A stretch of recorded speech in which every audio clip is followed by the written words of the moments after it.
Haja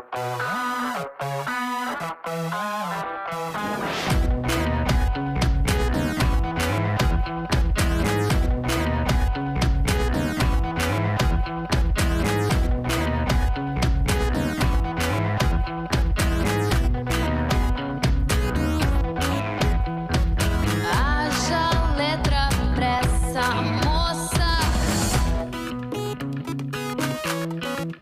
Hoje nós vamos ter aquela conversa sobre adolescentes.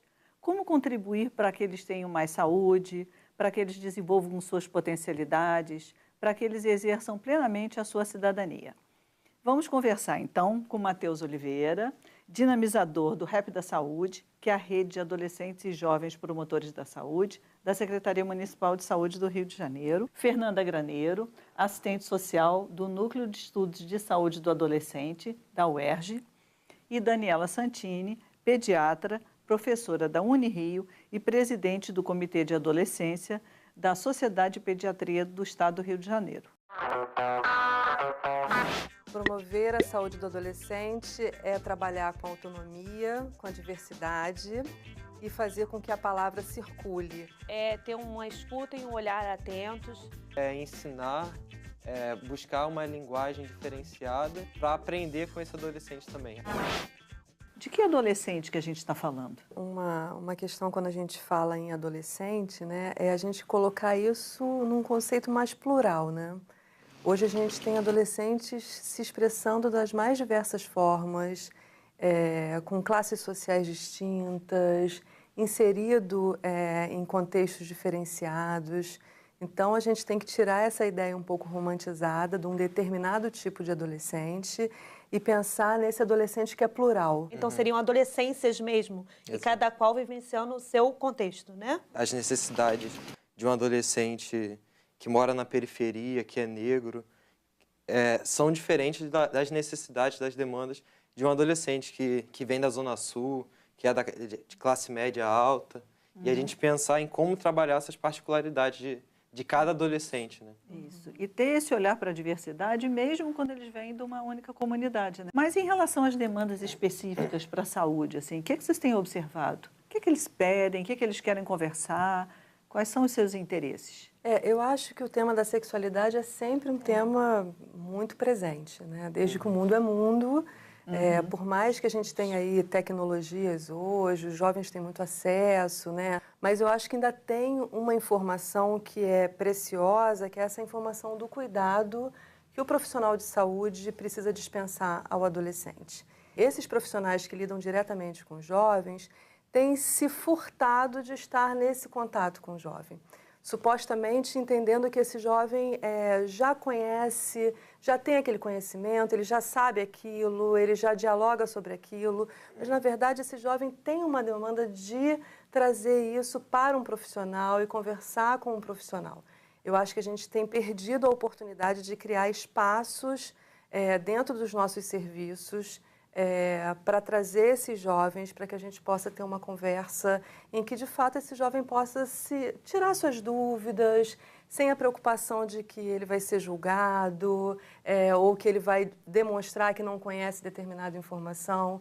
Eu acho que a gente tem perdido essa oportunidade enquanto os serviços de saúde de um modo geral. Pelo despreparo do profissional de saúde de uma maneira geral.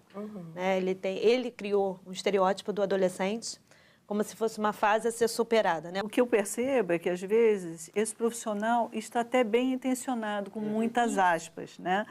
Mas, justamente por esse desconhecimento, ele faz um caminho equivocado. A gente observa muito a necessidade de falar sobre sexualidade, mas também a necessidade de ir além dessa sexualidade, né?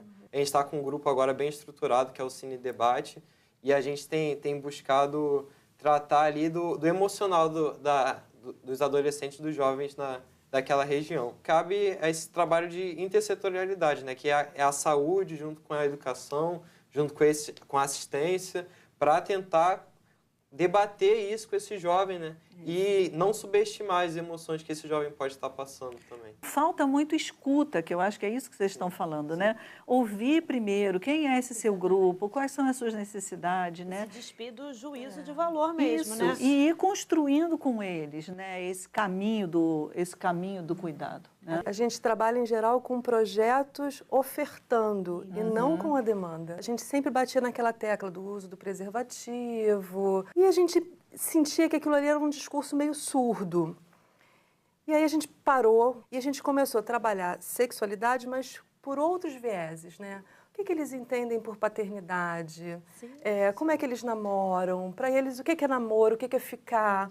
Porque se você não consegue entender qual é o significado que eles dão para essas questões, como é que você aborda o autocuidado, o uso do preservativo, o cuidado com o outro, se você não sabe nem como é que eles namoram? Quando a gente vai abordar, a gente vai para DST, gravidez não planejada, indesejada, né? Então a gente associa, simplifica, né? Reduz tudo à relação sexual, não pensa em todo o resto. Tem determinadas informações que têm acesso em tudo quanto é lugar.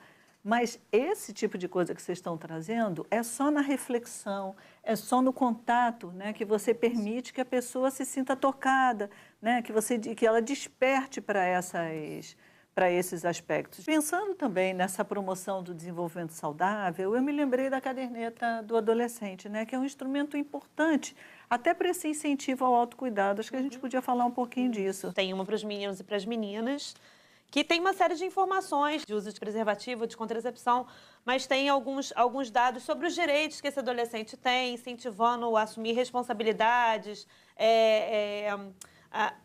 o registro do crescimento mesmo desse adolescente, as informações sobre o que é normal, o que não é normal, do crescimento e do desenvolvimento dele, informações sobre saúde oral, né, as imunizações. Então, acaba sendo um instrumento importante para o adolescente. Isso a gente entrega para eles mesmos, né? E eles assumem essa responsabilidade. O profissional também precisa ter essa atitude mais proativa, de ir até onde os adolescentes estão. Né? Isso. A gente percebe muito, as unidades acabam criando regras para o atendimento ao adolescente. Regras que não estão em lugar nenhum, né? Isso sai da cabeça das São pessoas, equivocadas. né? Isso. De que o adolescente precisa estar acompanhado. Exatamente. Né? Enfim, de que ele precisa apresentar um documento.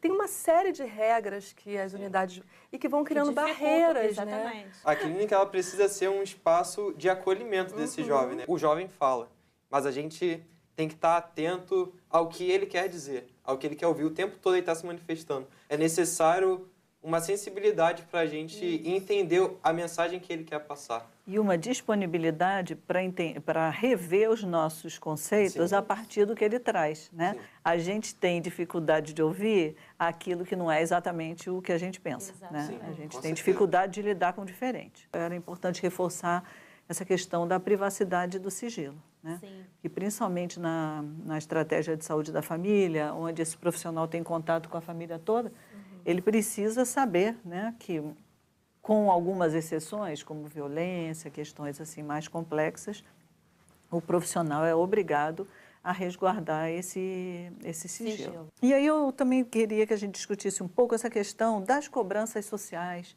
em relação, por exemplo, ao corpo, né, que faz com que os jovens assumam tantos comportamentos de risco, né? O que eu vejo hoje muito, para além dessas questões, né, jovens fazendo dietas enlouquecidas, né, é a questão do racismo. Jovens sofrendo muito em relação à questão do racismo. Como é que isso vem atravessando meninos e meninas no que diz respeito a se conhecer, a se gostar, gostar do seu cabelo, gostar das suas características. E as unidades de saúde, os serviços não estão preparados para lidar com essas refrações, né, essas sequelas do racismo do dia a dia. Eu acho que tem aparecido nas unidades de saúde travestido de uma outra coisa e a gente não está sabendo tratar disso. Quando a gente pensa, né, nos nossos indicadores, a mortalidade dos jovens está basicamente ligada à violência, seja na questão do trânsito, seja nos homicídios. E esses jovens que morrem, em sua maioria, são jovens negros.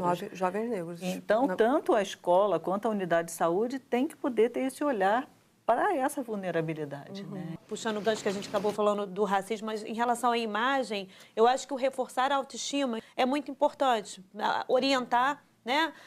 Que às vezes o menino tem uma ansiedade, ele está ainda numa fase de desenvolvimento que não tem a massa muscular que ele imagina, que ele espera. A gente poder trabalhar, olha, você está num processo ainda de desenvolvimento, Isso. de crescimento, você precisa acolher muito isso para você não desmerecer, porque se você faz uma fala que desmerece, ele vai ouvir de uma outra pessoa uma outra coisa que ele quer ouvir. Exatamente. Né? Eu acho que uma opinião que pesa muito na autoestima dos adolescentes são a dos pais, né? É uma forma de ajudar também nessa relação dos pais com os filhos, ajudar na construção dessa autonomia. E aí você vai, aos poucos, criando isso. Olha, agora, nesse momento da consulta, você vai aguardar um pouquinho lá fora, né? E eu vou ficar aqui sozinho com o adolescente, né? O intuito de colocar a família fora da sala não é esconder fora do nada, processo né? da- Na verdade, né? a gente tenta acolher, puxar essa família para a família nossa parceira, Isso, na verdade. Estava me lembrando um outro aspecto, que é o olhar que a gente tem, tanto para o adolescente quanto para a sua família. Às vezes, a gente tem um olhar de desqualificação, né, dessa família, não acredita na sua capacidade de cuidado, e quando a gente não acredita, a gente não investe. Né? Então, eu acho que a gente precisa pensar nisso. E a mesma coisa para os adolescentes. Né? E vamos falar um pouquinho sobre protagonismo juvenil, seja na unidade de saúde, na escola, assim, como que isso repercute, né, na saúde do próprio adolescente que está envolvido nas atividades, na saúde dos seus pares, na saúde da comunidade? A gente só tem a ganhar, né? Porque o jovem tem uma visão ampla das coisas, ele tem acesso a todos esses meios, né? Seja a internet, seja no diálogo com quem está na escola, e tem uma linguagem que é menos formal e mais próxima das outras pessoas. Essa proximidade, essa coisa de a gente poder fazer pela nossa comunidade, pela pessoa que está ali do nosso lado, pelo nosso vizinho. Então isso é fantástico, isso fortalece muito e dá uma autoestima pra gente muito legal. Quando você tem um jovem que tem uma autonomia trabalhada, ele tem ciência das coisas que ele está fazendo. E isso fortalece ele, para que ele possa dizer não e para que ele possa fortalecer aqueles que estão ao seu redor. Ele faz suas escolhas, né? Ele faz as suas escolhas, ele Mas tem uma escolhas autonomia. Escolhas uma informadas, identidade. né? Exatamente. Escolhas informadas. Então, trabalhar com a autonomia do jovem, com o protagonismo juvenil, é a chave para que a gente rompa com diversos problemas, tanto na saúde quanto na educação, e desenvolver as potencialidades dele. Né? A gente não pode contar com as informações da internet. Né? A internet é um campo que é sem lei. Que tem de tudo. Tem de tudo. Tem tanto do senso comum quanto do pensamento mais crítico. Né? E aí cabe orientar sobre os prejuízos disso. Né? A gente atua naquilo que a gente pode orientar, né? E, de alguma forma, proibir. O que a gente não consegue proibir, a gente simplesmente deixa de tratar, porque é como se assim, eu já dei a orientação e o outro precisa seguir. Quando, na verdade, a gente precisa criar espaço para que esse outro possa falar, né? Se você não cria espaços para conversar, você, na verdade, não consegue alcançar o ponto, né? Assim, Isso, e você trouxe uma coisa tão preciosa, que é essa frustração do profissional, né? De que quando a sua ordem, a sua recomendação não é cumprida, ele não quer mais falar. Eu vejo muito isso com relação à gravidez na adolescência. Né? A gente trabalhou esse tema e a menina engravidou. E aí ele meio que abandona. Ao invés de ele perceber que agora que ela está grávida, ela vai ter um contato com o serviço que ela nunca teria e que é uma chance, uma oportunidade, de empoderamento, né, de reflexão sobre essas relações de gênero, né? Então, realmente, a gente precisa mudar esse modelo mental dos profissionais. Né? Eu falo com os alunos assim, que é mudar a estratégia.